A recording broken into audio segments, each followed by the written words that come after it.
Remember a time when Civics were like these? They were fun, nimble, and simple. On top of that, you could just slap a couple of $1,000s of overnight parts from Japan and you'll be fast and furious. However, the modern day Civic is not this, but actually this one, the Honda Fit. And let's talk about this. Okay, I know what you're thinking. Why am I referring to this subcompact car as the modern day iteration of the famous Civic? This is definitely a joke, right? Before I answer that, let's roll back a bit. You know, back then, when Honda first imagined the Civic, they had a straightforward mission to create a reliable and efficient commuter car for everyday people, while being considerably cheap for the masses to afford. And with this one, let's just say, it luckily came in at the right time. The oil crisis of the 1970s really shook things up in the car industry. Remember, the muscle car era was pretty much in full swing in the late 60s. And as you'd expect, the public was deeply in love with the powerful but thirsty V8 engines of those gas-guzzling beasts. They loved the power and thrill that came with these vehicles, which felt like the ultimate expression of freedom on the road. But then, everything changed. The oil crisis set in and was fueled by the Arab oil embargo, which resulted to quadrupling of the oil prices and fuel shortages, where gas stations were limited on how much fuel each customer could buy. Then suddenly, those muscle cars didn't seem so appealing anymore. The excitement of owning a powerful muscle car started to fade, as people realized that they had to think about their wallets. Hence, fuel efficiency became a really important factor. Even so, the love of the V8 engines didn't die out instantly, to the point that Ford even made a V8 rated only for a whopping 140 horsepower.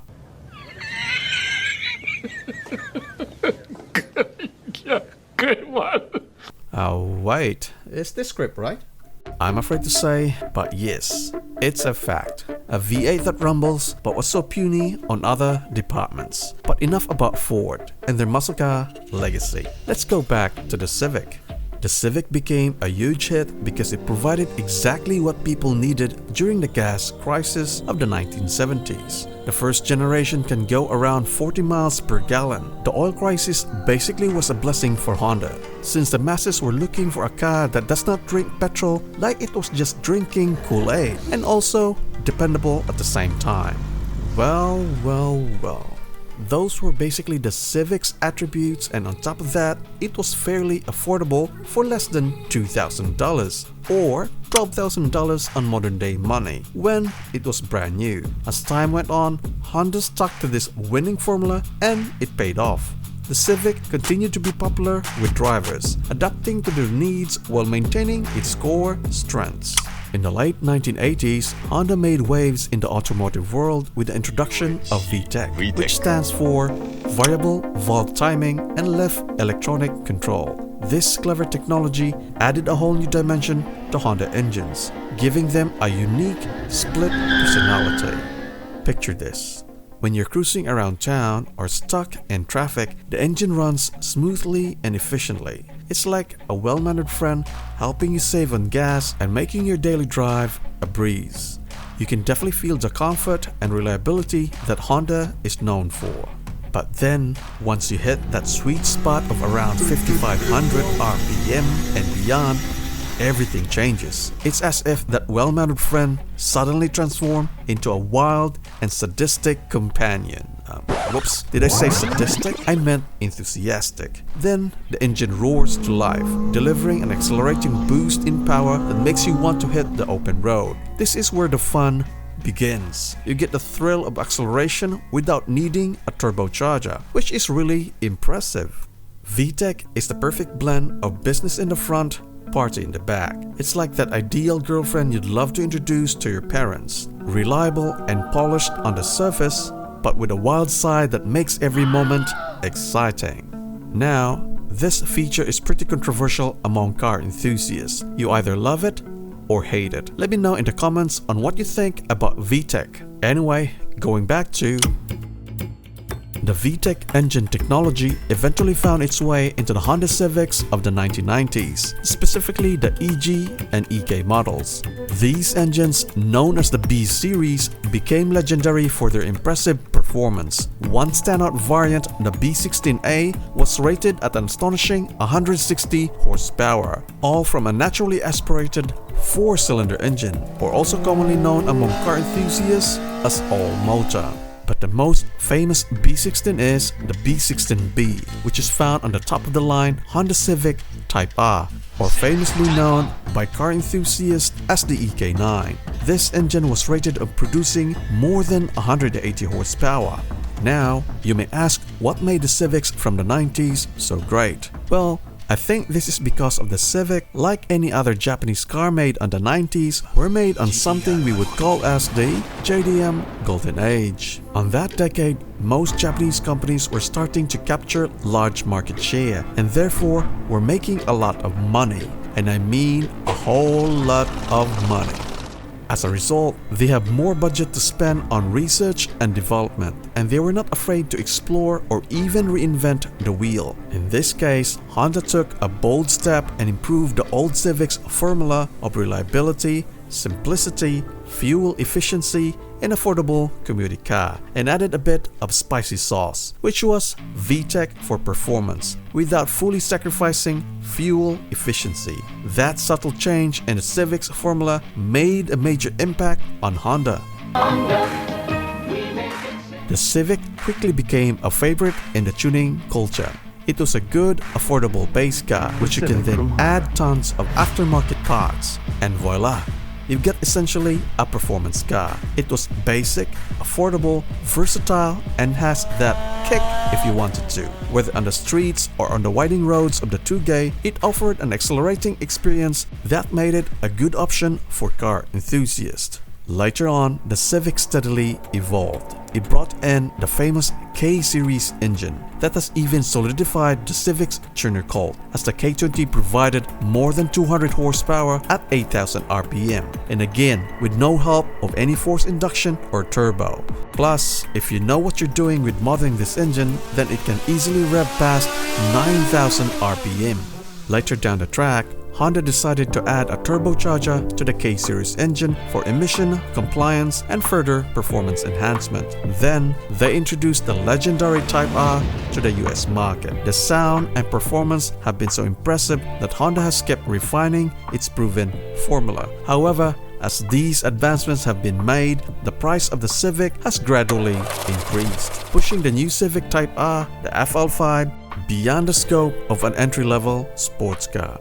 When you compare it to the EK9 Civic, the price when it was new in Japan was $21,348, and the FL5 today starts at about $42,895. Plus, in general, affordability has not improved. Instead, it has gotten worse, since the average American national income in 1999 was about $40,000, and today that figure is just slightly above $60,000. To sum it up, you can buy a new EK9 Civic for half of your annual wage back then and live off on instant ramen and ice soups for the second half of the year. Now, you might as well live off on those ramens and ice soups for maybe more than 5 years to afford life in general with an FL5 Type R.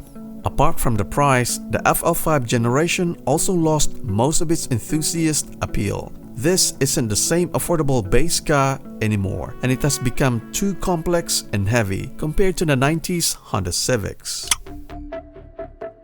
When Y2K came in, it was believed that computers will cease to function, which will lead to Skynet becoming self-aware and destroy all of humanity. And the demand of fuel-efficient cars would grow tremendously across the market. What do you think exactly happened? That's right, Skynet, fuel-efficient cars were on high demand, and it was prominently evidenced by the high sales of subcompact cars.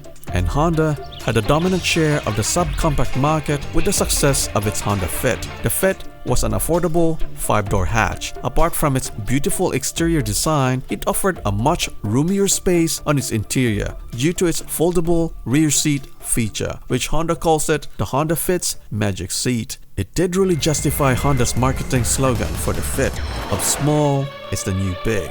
But enough of the logical side of the Honda Fit. We in JDM Lifeline know that it's all about the performance capabilities or the tuning characteristics of the Fit, specifically its engine potential. Let's cut to the chase and go to the most wanted option, Honda Fit, the RS, and in manual transmission trim. This Fit is the most driver's car among all the range of the Honda Fits. Yes, we do love turbos, and some Fits even offered with a turbo from factory, but it was diesel, aka Devil's Piss.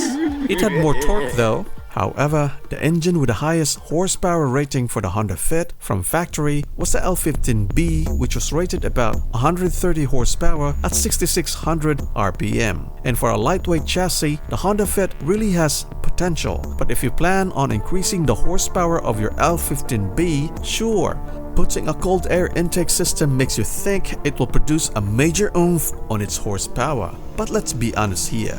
If you want huge power gains, you need to go to the dark side. Join me, and I will complete your training.